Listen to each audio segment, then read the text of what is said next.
Welcome to the Menopausal Women Show for Nutrition, Health and Wellness. I'm Michelle, and as a nutrition and wellness coach, I work with menopausal women to transform their hormone health and well-being to achieve the life they want to achieve.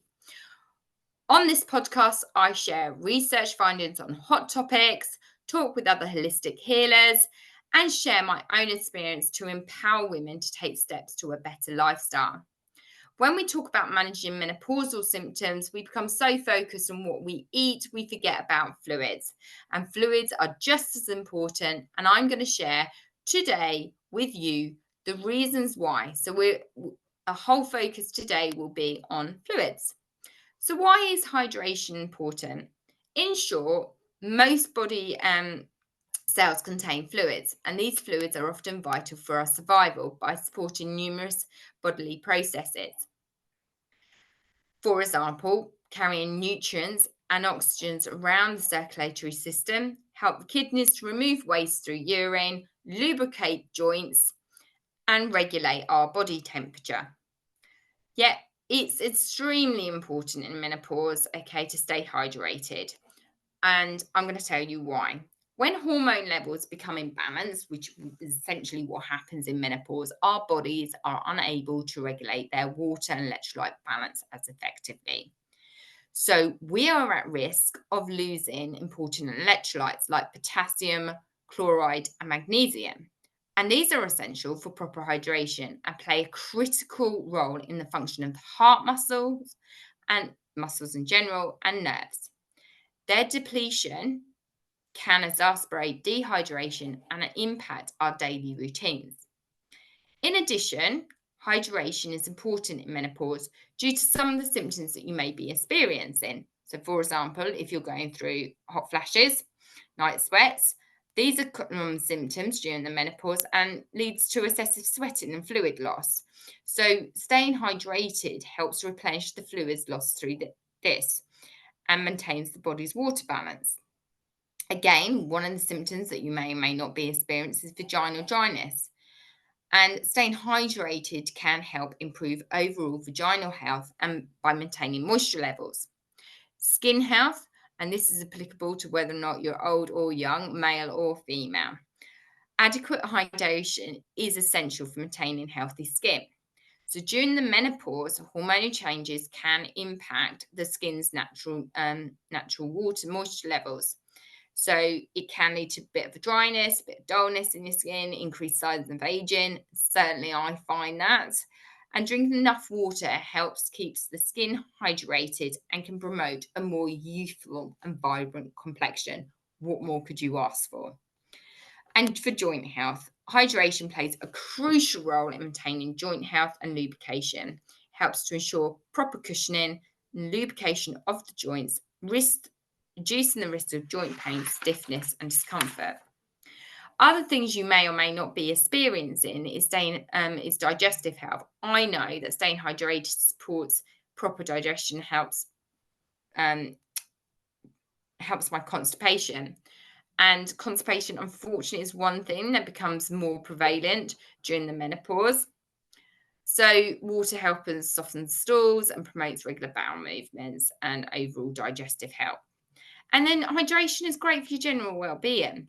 It helps regulate, as we've said, the body temperature, transports the nutrients and oxygens to cell, flush out the toxins, and support the organ function. So the question then arises, so we understand a bit of importance of why we need to stay hydrated. But we also need to recognize when dehydration is present, because it can make the symptoms worse. Now, I have some statistics for you. The symptoms can become worse if you're dehydrated, and these include brain fog. You only need 1%, of dehydration to experience 5% decrease in cognitive function. And there is definitely, studies have shown a link between dehydration and brain's ability to function. And it is the ability to pay attention to them because your brain is important for other motor functions. So as I said, hydration is important for everybody. Fatigue. Now, fatigue is experienced and can be experienced with women who are menopausal. I know I suffered with it greatly. And yes, it can be for a number of factors. Yeah, if you're experiencing fatigue during the day, consider whether you are fully hydrated, because water is necessary for functioning the body and the mind. Equally, I say to my children, if they're yawning throughout the day, have you drunk enough water? Because yawning is a sign that your brain needs the oxygen. And the quickest way to get that is through water. We've mentioned before, one of the other signs of menopause is achy joints. And if you're dehydrated, you're going to may experience your symptoms a lot worse, because you've got that loss of fluid. But I think, to summarize, okay, we really do need across the board to understand some of the signs that you might be experiencing because of dehydration. And these could be include thirst, lightheadedness, dry mouth, feeling tired, headaches, not weeing often enough, and very much strong smelling urine. Now, I'm particularly hot on this subject because we are currently getting very excited in the UK that the temperatures are increasing, and we may experience a really good summer. So it's just being more mindful about this.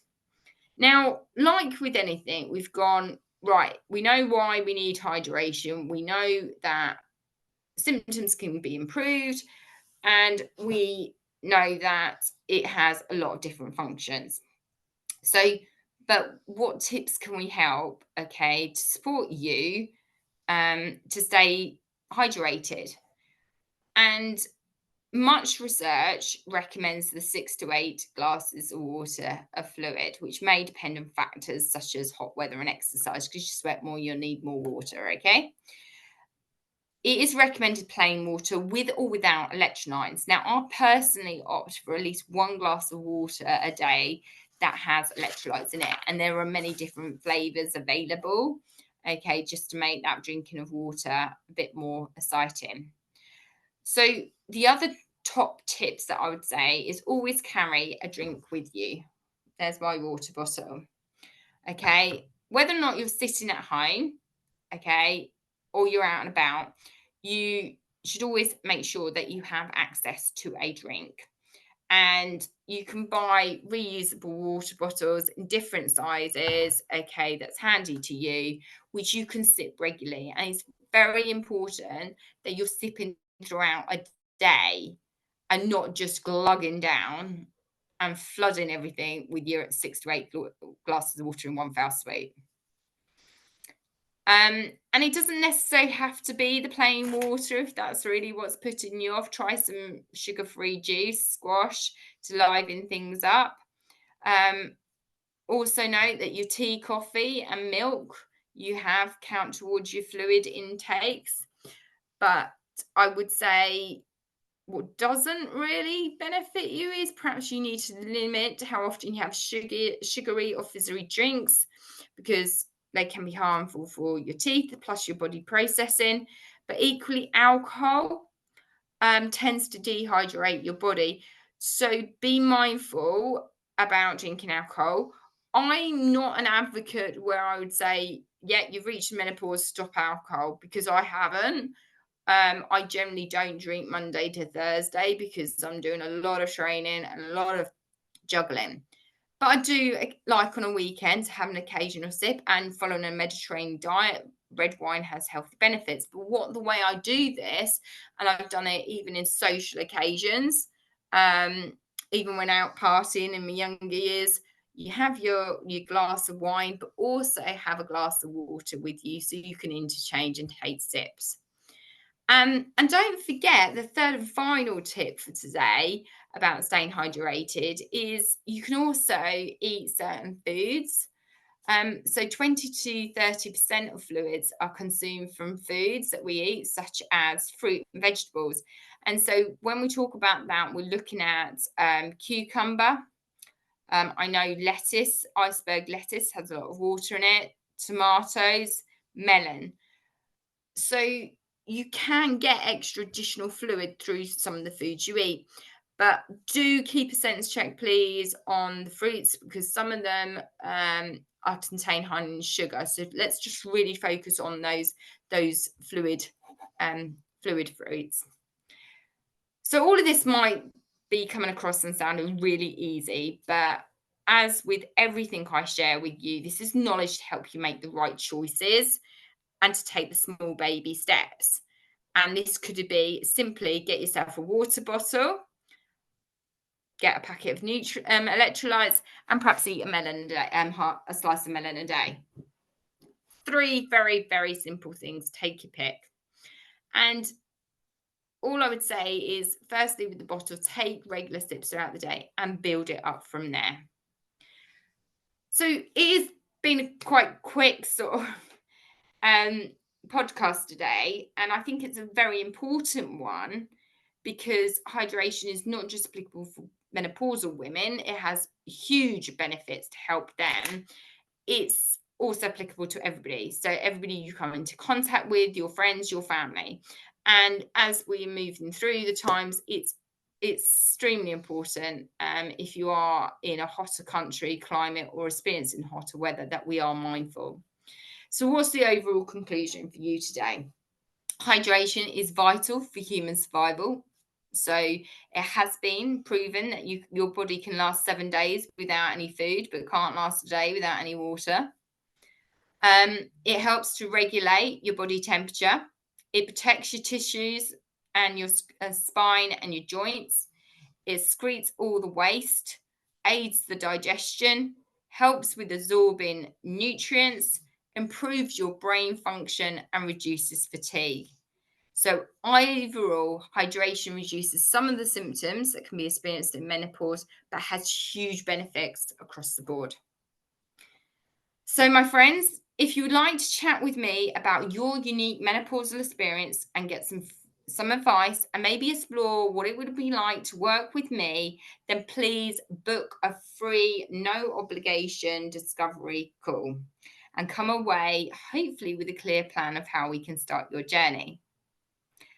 Now, one final note for me. If you are hearing this message, you've listened to the entire episode, and for that, I want to thank you from the bottom of my heart. I've hoped you have enjoyed this episode, and if you did, please leave us a review. Share this episode with others that may be interested in the topic, and definitely go over to the YouTube channel if you want any comments to be reviewed, or leave them and directly email them to me. So until next week, I'm wishing you all a happy time and look forward to seeing you next week.